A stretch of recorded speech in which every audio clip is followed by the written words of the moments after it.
¿qué tal estáis? Esto es La Salud a Toda Costa y vamos a hablar hoy de un tema muy interesante que cada vez, no sé por qué razón, tiene o más prevalencia, o sea, tiene más repercusión, hay más cantidad de personas, o bien se diagnostica más, que es lo más posible, lo más lógico.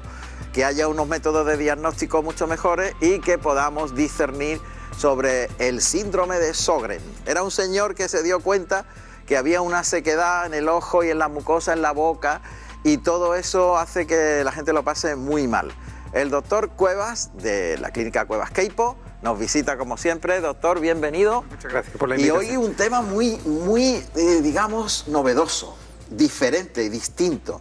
Sabemos que el síndrome de Sjögren, normalmente la gente lo asocia al ojo seco.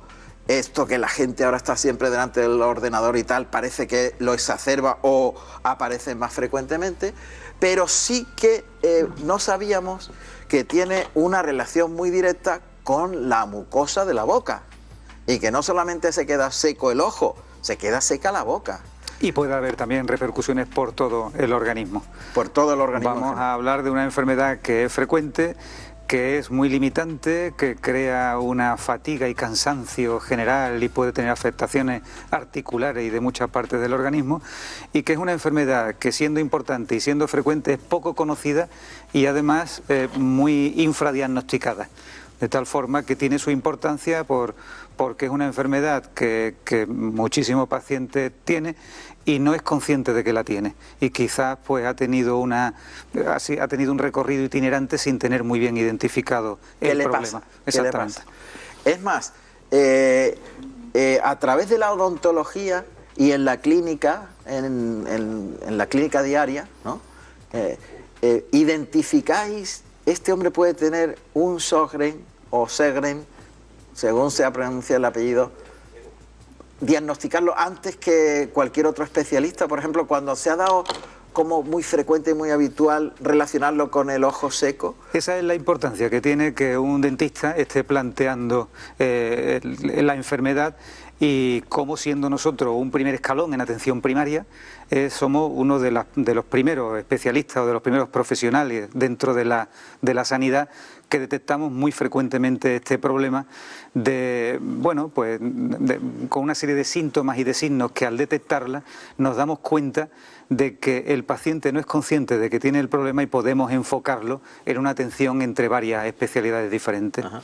El síndrome de Sjögren es este señor que ha aparecido anteriormente. Es el doctor que vio varios casos en común, vio una serie de características especiales y le puso nombre para la gran satisfacción de personas que, teniendo una serie de síntomas muy penosos, como comentaremos ahora, no saben lo que tienen y no encuentran solución, y ya digo, es invalidante, es itinerante, es frecuentemente apareciendo brotes. Entonces es una enfermedad que hay que conocer, que creemos que es importante, porque su conocimiento hará que muchísimas personas puedan tener tratamiento de un mal que no sabe que tiene y que le está limitando mucho, ¿no? Se trata de una enfermedad autoinmune de carácter inflamatorio, que es crónica, que no tiene una curación con nada que podamos dar, tiene un tratamiento paliativo, que no es contagiosa, pero que se da con una inflamación, porque tu propio organismo ataca células que no debería atacar. Esa es la enfermedad, como todo el grupo de enfermedades autoinmunes que crean tantos problemas, ¿no? Entonces ataca especialmente a las glándulas exocrinas. Tenemos secreciones que son de glándulas exocrinas y glándulas endocrinas. Las glándulas exocrinas son aquellas que van a formar, o su secreción va al exterior o va a una cavidad, y las endocrinas son aquellas que van al interior, que van a la sangre. Entonces, pues las glándulas que forman las lágrimas, la saliva, las secreciones de vagina, de tubo digestivo, de tráquea, todo eso se ve afectado porque el propio sistema defensivo del organismo ataca o crea una infiltración inflamatoria alrededor de esas glándulas. Y al crear todo eso, con las características que tienen determinadas secreciones de esas glándulas, al bajar o desaparecer, pues crea una cascada de problemas que a veces también puede relacionarse con otras enfermedades autoinmunes, y ya crea una mezcla que despista mucho en el diagnóstico. puede mezclarse con poliartritis, con problemas de hígado, de pulmón, de sistema nervioso, en fin, puede atacar todo el organismo y es muy frecuente detectarla porque detectemos esa anomalía de la formación de la secreción de las glándulas en ojo, en boca y en otras partes del organismo, ¿no? O sea, para nosotros es importante, porque hay muchas veces que el paciente llega a la clínica dental con una falta de saliva y no lo sabe. No sabe que tiene esa falta de saliva, no sabe que una lista de problemas con el que viene acudiendo, de signos y de síntomas, no se deben a que le falta saliva. Entonces, todo ello, detectado por el profesional que conoce de qué se trata el problema, pues puede dar una luz y puede ayudar a ese tratamiento sintomático, paliativo, que cambia por completo la vida del paciente. O sea, que la incidencia en la boca, Alberto, es sobre la saliva, fundamentalmente. Sobre la mucosa en conjunto. Es una unión de problemas consecuencia de que la bajada de saliva o la ausencia de saliva en determinadas crisis o momentos concretos crea los problemas de esa falta de saliva. Ahí estamos viendo la secreción salivar. Sí, nosotros formamos la saliva con 3 pares de glándulas fundamentalmente, la parótida, la submaxilar o submandibular y la sublingual, ¿no? Eso forma el 90% de la saliva de la boca, que en un día cualquier adulto forma de litro a litro y medio de saliva. Lo podemos ver aquí. Mira, aquí lo podemos ver en este esquema fenomenal. Un poquito hacia atrás, si puedes. Ahí, perfecto. Aquí estaba lo que explicaba, ¿no? Hay 2 tipos de glándulas. Están las glándulas menores, que están diseminadas por toda la boca, son muy pequeñitas, y luego tenemos 3 pares de glándulas, que son las que forman la mayoría de la saliva. Hay que tener en cuenta que la saliva tiene una serie de funciones que no son solamente la de lubricar. Todos pensamos la saliva pues es un lubricante y como el motor o el engranaje de una maquinaria, si le falta el aceite aquello se traba o no va bien, ¿no? No es sola la lubricación. La saliva tiene función digestiva, empieza con el bolo alimenticio y tiene enzimas que vaya empezando el metabolismo y empieza ya la digestión de la comida. Tiene función protectora, la saliva, tiene función de arrastre y de clivaje y de defensa. Tiene también ciertos componentes analgésicos, es quien nos permite tener gusto, las papilas gustativas con alimento seco no entienden, no tienen esa sensibilidad de gusto. No lo pueden discernir. Y luego para todo el organismo es quien nos crea el equilibrio hídrico. Cuando nos falta la saliva, le damos la orden al cerebro de que tenemos sed y hay que beber, porque el organismo necesita hidratarse. Si tenemos esa bajada de saliva, hay una cascada de problemas que tú sabes que te aparecen, pero que no relacionas con la saliva. Podría ocurrir, pues, son estas personas que notan un poquito de sequedad, de esas quilitis angulares, en las comisuras de la boca, que notas la lengua un poco lisa y despapilada, pero no notas suficiente quemazón para que sea consciente de que falta saliva. Aparecen caries en determinados sitios muy concretos, por lo que hablaremos ahora de las características que tiene la saliva de defensa, y muy importante, esa capacidad tamponadora o esa capacidad de poder equilibrar el pH en la boca, que es fundamental. Es una de las cosas que medimos con los análisis de saliva, ¿no?, en la clínica. Si la saliva está muy ácida, que es el pico que se forma después de las comidas, esa saliva ácida pues crea una cierta debilidad de desmineralización y de formación de caries que se hace muy avanzada en el paciente y es lo que nota. Si por el contrario la saliva queda muy alcalina, forma mucho sarro y ataca parte de la encía. Todo eso para nosotros es muy fácil de detectar. Eso, el que la lengua esté más seca, incluso saburral, el que tengamos una saliva filante o espesa, y el paciente note o no note que la tiene, el que tenga dificultades para tragar, quemazón en la faringe, que le cueste hablar, porque tiene una voz un poco seca o entrecortada, el que también cueste crear el bolo alimenticio y tragar. Por ejemplo, estas son imágenes de cómo hacemos el análisis de saliva, ¿no? Efectivamente, se toma una muestra, esto es muy sencillo, se toma una muestra y con ese análisis vemos la cantidad, la calidad, el tipo de saliva, características, microbiología, y con todo eso somos capaces de clasificar o de medir de dónde viene el problema y en qué cantidad. ¿Y el Sjögren? O el Sjögren o el Segren. Esta enfermedad autoinmune incide sobre la saliva modificando. Modificando la cantidad, a veces la anula e incluso a veces por su falta de arrastre, de dilución, en la calidad de todo el entorno de la boca. Si a esto tú, que lo has detectado, se da la circunstancia de paciente que tiene un cansancio crónico, que una fatiga limitante por etapas, problemas articulares, y vas viendo otra serie de síntomas y hasta ahora no se ha pensado que pudiera ser, es muy importante trabajar en equipo con la unidad de reumatología. Igual que en otros muchos problemas, la importancia de lo multidisciplinar, de que estemos de acuerdo todos los especialistas y que a la hora de aplicar ciertas medicaciones tengamos el cuidado de que vayamos coordinando, que es lo mejor para el paciente. Pues, como decíamos, la clínica dental como unidad de atención primaria es una puerta de posibilidades por la cantidad de patologías que podemos detectar, de patologías del resto del organismo, ¿no? Es muy frecuente que el paciente llegue con menos saliva, lo sepa o no lo sepa. Por eso hacemos estos análisis de saliva y por eso hacemos una historia clínica, digamos, exhaustiva, ¿no? Pero es frecuente que la saliva baje pues simplemente por el paso de la edad, por agotamiento de las glándulas, y cada vez que vamos teniendo más años nuestras secreciones están más faltas, ¿no?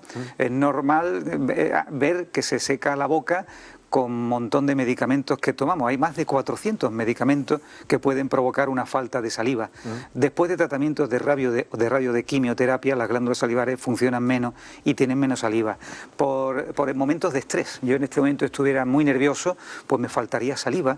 O en momentos ¿O el miedo? El miedo, la ansiedad, la depresión, te va quedando esa falta de saliva. Los tóxicos, el tabaco y el café, he tomado en mucha cantidad, y el alcohol puede ir provocando también de alguna manera esa baja, o incluso enfermedades generales, la diabetes, la depresión, problemas metabólicos. Hay una larga lista por la que nosotros sabemos en una historia exhaustiva si el paciente únicamente tiene esa bajada de lubricación y de funciones que acabamos de comentar.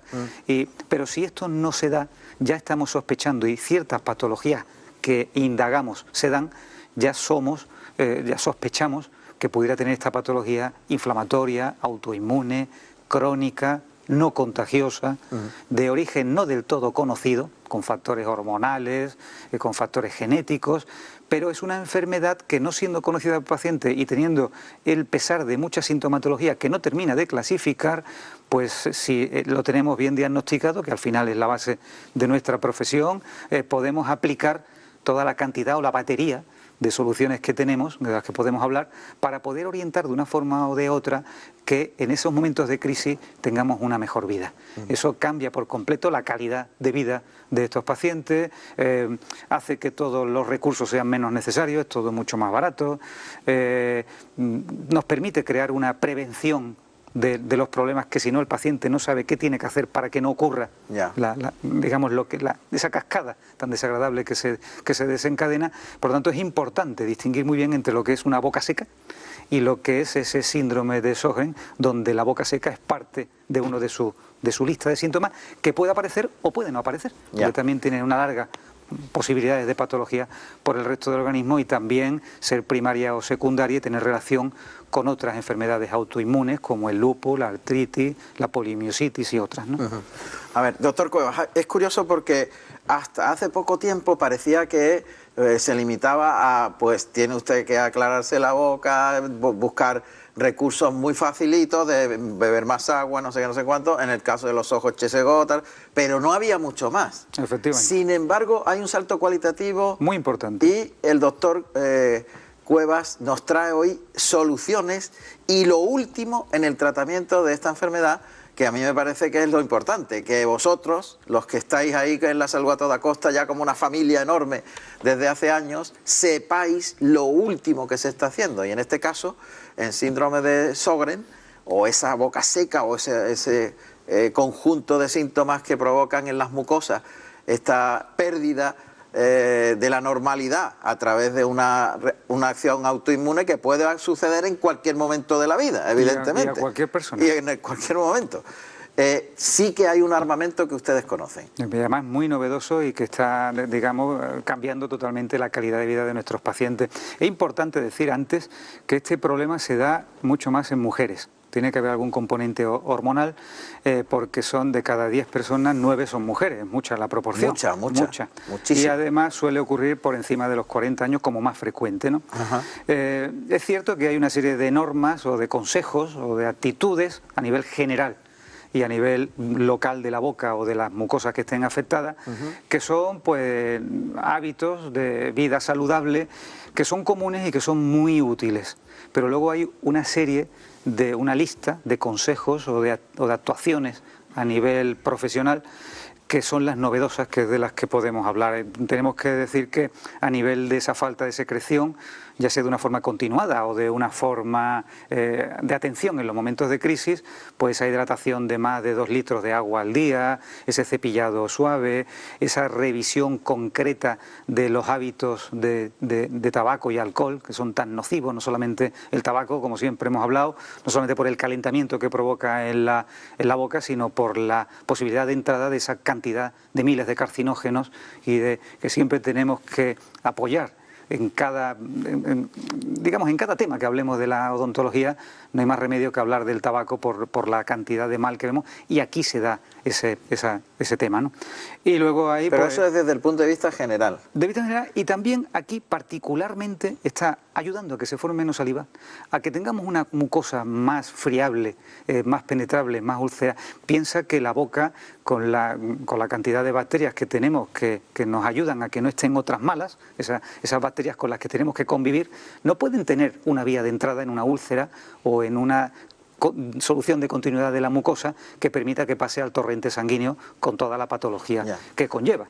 Y hay una cosa importante para nosotros, antes de hablar de novedades, es lo importante que es hacer una buena revisión de que trabajos anteriores en boca, de que empastes antiguos o aparatos o dentaduras o coronas o cualquier tipo de fijación artificial que haya en la boca tenga en estas condiciones un perfecto pulido, una buena adaptación, no rebordes filosos, porque quien tenemos una saliva que funciona bien no notamos todo eso ni nos hace ningún daño. Pero la persona que tiene esa bajada de lubricación o esa bajada de defensa o esa bajada de funciones, con ese continuo roce va creando una serie de úlceras, de mordisqueo, y no sabe de dónde vienen. El paciente llega planteando: me ha salido tal o cual ulcerita en la boca, o me aparecen determinadas heridas periódicamente, y no sabe de qué. No se puede imaginar que es que hay un roce inconsciente contra determinadas superficies que no deberían estar así, y que no pasa nada porque estén así si tú tienes una buena lubricación. Y es una de las muchas cosas que hay que atender, ¿no? Y luego que existen protocolos, como ahora veremos ya para terminar, en tratamiento, protocolos auténticos que hacemos desde la clínica, y un nuevo armamento con mucha novedad. O sea, novedades.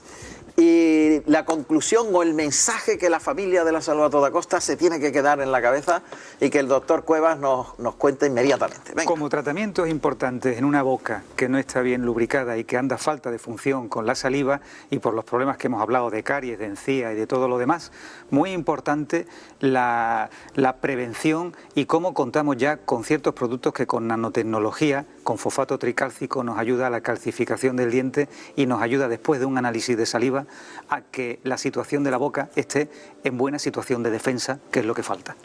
También la aplicación de las nuevas tecnologías con construcción de cerámicas por ordenador muy finas, y que afortunadamente ya está al acceso de todos, nos puede reconstruir las superficies deterioradas de los dientes para que esté todo pulido y bien colocado, ¿no? Férulas protectoras que nos permiten evitar esos roces y además que nos permiten contener la medicación o los geles que necesita la boca. También hablar de lo que ayuda el láser para, siempre de esta nueva odontología mínimamente invasiva, solamente curar esa zona de encía y crear una buena regeneración de tejidos.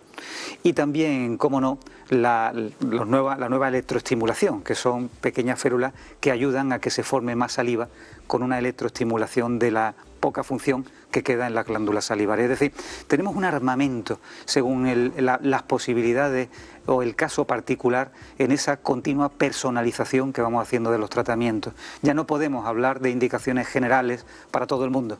Tenemos que personalizar los tratamientos siempre basado en un diagnóstico detallado. Claro. Y afortunadamente contamos con todo ello. Por lo tanto, yo concluiría pues comentando que hay unos protocolos que hay que seguir, que están perfectamente establecidos, que hacemos en 3 etapas. Una primera etapa para, digamos, quitar las molestias del momento y ayudar a la prevención, recuperación, otra segunda etapa para restaurar y rehabilitar los defectos que hay en boca y poner al día todo aquello que no esté en condiciones, y una tercera fase de mantenimiento con unas revisiones periódicas que van periódicamente adaptadas a la situación particular del paciente. Y como últimas conclusiones diríamos que es muy importante la buena relación entre los diferentes especialistas que concurren en este problema, el reumatólogo, muchas veces la ayuda de digestivo, otorrino, oftalmólogo, el dentista, como parte de ese equipo que tiene que cuidar toda la patología en conjunto de enfermedades que afectan a muchos órganos, ¿no? Y también, no solamente eso, la importancia de que todos conozcamos que esto existe gracias pues a este tipo de programa divulgativo que todos te agradecemos, ¿no? Muchas gracias, fenomenal, muchísimas gracias. La verdad es que ese resumen es fundamental, el que descubráis. Puede ser o que tenéis un ojo seco o que tenéis la boca seca y el odontólogo descubre que tenéis un síndrome general que es bastante frecuente y por tanto el tratamiento, como muy ha explicado el doctor Cuevas, es multidisciplinar, pero las soluciones están ahí, afortunadamente, que antes era apáñeselas. Y eso ha cambiado radicalmente con la personalización de cada paciente en su tratamiento. Y la relación de la boca con el resto del organismo, como hemos hablado pues otras veces de la relación con la diabetes, de la relación con los problemas cardiovasculares, con los problemas de articulación y en este caso con problemas que estamos hablando de índole reumático. Muy bien, Alberto, muchas gracias como siempre. Gracias a vosotros. Gracias, hemos aprendido como siempre un montón. Muchas gracias. Familia, que se nos ha hecho tarde, pero como intentamos aplicar aquí, el conocimiento nos lleva a las soluciones y eso sí que es importante. Hasta la próxima edición. Adiós.